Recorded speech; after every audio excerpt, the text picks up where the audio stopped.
سورہ بقرہ کی آیت نمبر 265 ہے۔ اللہ تعالیٰ فرماتے ہیں وہ لوگ جو کہ اپنا مال خرچ کرتے ہیں اللہ تعالیٰ کی رضا کی خاطر۔ اور آیت مبارکہ میں ابتغاء مرضات اللہ کا لفظ آیا ہے، یہی لفظ پیچھے بھی آیا تھا، مگر وہ قتال کے سلسلے میں آیا تھا کہ وہ لوگ جو کہ اپنی جانوں کا سودا کر دیتے ہیں اس وجہ سے کہ انہیں اللہ تعالیٰ کی رضا چاہیے ہوتی ہے، اور یہاں پہ انفاق کا معاملہ آ رہا ہے۔ تو علماء کرام فرماتے ہیں یہ محض اتفاق نہیں ہوتا کہ ایک طرح کے الفاظ جو ہے وہ بیان کیے جائیں، تو گویا کہ قتال کا اور انفاق کا آپس میں گہرا تعلق ہے کہ ایک انسان اگر اپنی جان اللہ تعالیٰ کو دیتا ہے اور ایک انسان اپنا مال اللہ تعالیٰ کی راہ کو دیتا ہے، تو گویا کہ جو مال دینے والا ہوتا ہے وہ بھی اپنی زندگی ہی اللہ تعالیٰ کی ذات کو دے رہا ہوتا ہے، جس کی وضاحت پیچھے بھی کی گئی تھی کہ اگر ایک انسان پورا دن محنت مزدوری کر کے جو کچھ بھی کماتا ہے وہ اللہ تعالیٰ کی راہ میں خرچ کر دیتا ہے، تو گویا کہ اس نے اپنی زندگی کا ایک دن اللہ تعالیٰ کو دیا ہے، اپنی زندگی کا ایک حصہ اس نے اللہ تعالیٰ کو دیا ہے۔ تو گویا کہ انفاق کا اور قتال کا آپس میں گہرا تعلق ہے۔ پھر یہاں پہ دو طرح کی کیفیات بیان کی گئی ہیں، ایک تو مرضات اللہ تعالیٰ کی رضا کی خاطر دینا، اور ایک تثبیت من انفسہم کہا ہے کہ جو اپنے نفس کے اطمینان کے لیے پختگی کے لیے دیتے ہیں۔ علماء کرام بہت ہی پیاری بات فرماتے ہیں کہ یہاں پہ بڑا خاص نقطہ یہ بیان کیا گیا ہے کہ ایک وہ انسان ہوتا ہے کہ جس کے سامنے صدقات کے فضائل بیان کیے جاتے ہیں، جیسا کہ ابھی ہم آپ کو یہ آیت مبارکہ میں سارے فضائل سنا رہے ہیں، نکات سنا رہے ہیں، تو انسان کا بڑا جذبہ بنتا ہے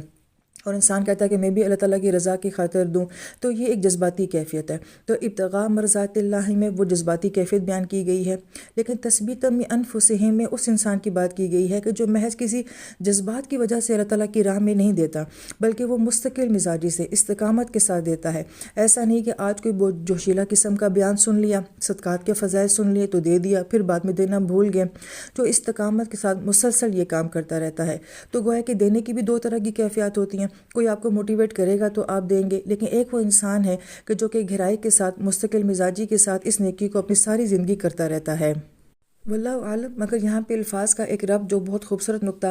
ہمیں سمجھاتا ہے وہ یہ کہ ایک طرف مرضات اللہ کی بات کی گئی اور وہ اللہ تعالیٰ کی رضا ہے، اور اس کا تعلق آسمانی دنیا کے ساتھ ہے، ہماری آخرت کے ساتھ ہے، مگر تثبیت من انفسہم کا جو معاملہ ہے یہ ہماری دنیا کے ساتھ ہے کہ جو انسان اللہ تعالیٰ کی راہ میں دیتا جاتا ہے اس کو اپنی ذات میں خاص قسم کی پختگی اور اس بات جو ہے وہ حاصل ہوتا رہتا ہے، جیسا کہ پچھلی آیت مبارکہ میں بھی کہا گیا تھا کہ جو اللہ تعالیٰ کی راہ میں دیتے ہیں تو اس سے بہت ساری ڈائریکشن، بہت ساری ہدایت کے راستے جو کہ بند ہوتے ہیں وہ انسان کے لیے کھل جاتے ہیں۔ تو گویا کہ یہاں پہ بھی وہی بات کی گئی ہے کہ جو انسان اللہ تعالیٰ کے لیے دیتا ہے تو اس کا ریوارڈ اس کو اپنے اندر اپنی شخصیت میں بھی محسوس ہوتا ہے کہ اللہ تعالیٰ اس کی صلاحیتوں میں، اس کی قابلیتوں میں، اس کی سوچ میں، اس کے علم میں بہت ساری چیزوں میں پختگی دیتے رہتے ہیں، اضافہ کرتے رہتے ہیں۔ تو یہ ایک خاص فائدہ ہے جو کہ اللہ تعالیٰ کی راہ میں دینے سے اس آیت مبارکہ میں بیان کیا گیا ہے۔ پھر اس طرح سے خرچ کرنے کی کیفیت کو بھی اللہ تعالیٰ نے ایک خوبصورت مثال کے ساتھ بیان فرمایا ہے، لہٰذا ایک باغ کا ذکر کیا جا رہا ہے، اور وہ باغ بھی ربوہ کا لفظ استعمال کیا جا رہا ہے کہ وہ بلندی کے اوپر ہے۔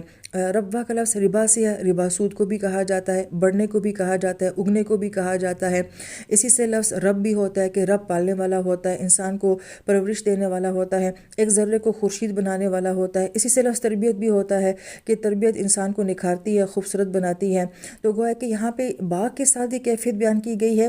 تو ایک ایسا باغ جو کہ بلندی کے اوپر ہے، یہ اس باغ کی ایک خوبی بیان کی گئی ہے۔ اس کو ہم آج کی مثال سے یوں سمجھ سکتے ہیں کہ جو گھر یا جو ہوٹل جتنی بلندی کے اوپر ہوتے ہیں ان کا ویو اتنا ہی زیادہ خوبصورت ہوتا ہے، اور جس ہوٹل سے جتنا زیادہ ویو خوبصورت ہوگا اس کی قیمت بھی اتنی ہی زیادہ ہوتی ہے۔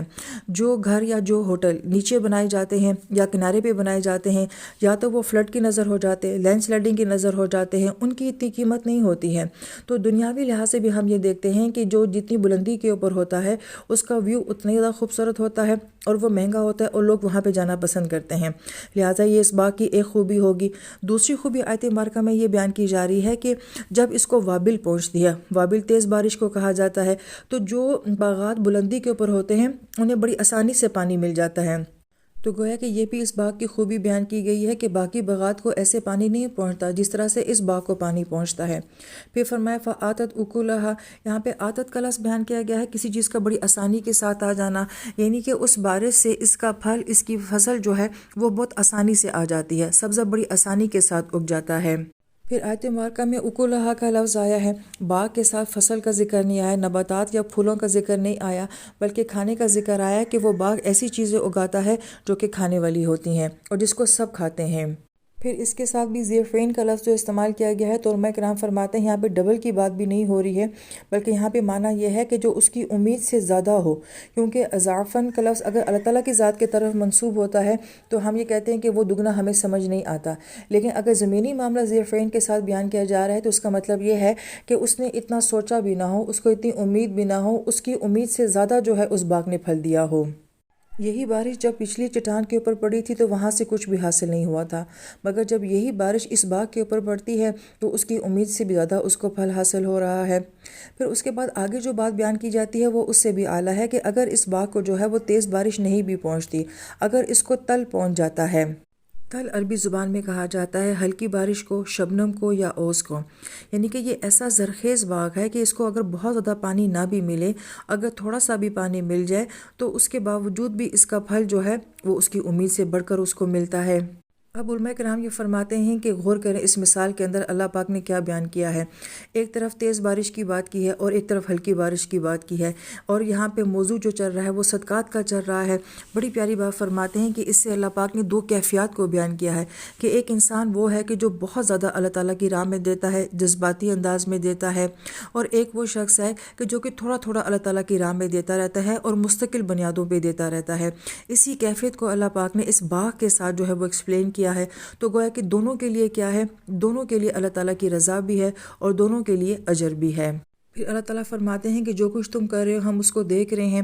اور بصیرہ کا مطلب ہوتا ہے کہ کسی چیز کو آنکھ سے بھی دیکھنا اور دل سے بھی دیکھنا۔ تو گویا کہ یہاں پہ جو انفاق کی کیفیت ہے کہ کوئی انسان ظاہر میں کس طریقے سے خرچ کر رہا ہے، مگر اس کے اندر کی حقیقت کیا ہے، نیت کیا ہے، یہ اللہ تعالیٰ کی ذات ہے جو کہ ظاہر کو بھی دیکھ رہی ہے، جو کہ اندر کی کیفیت کو بھی دیکھ رہی ہے۔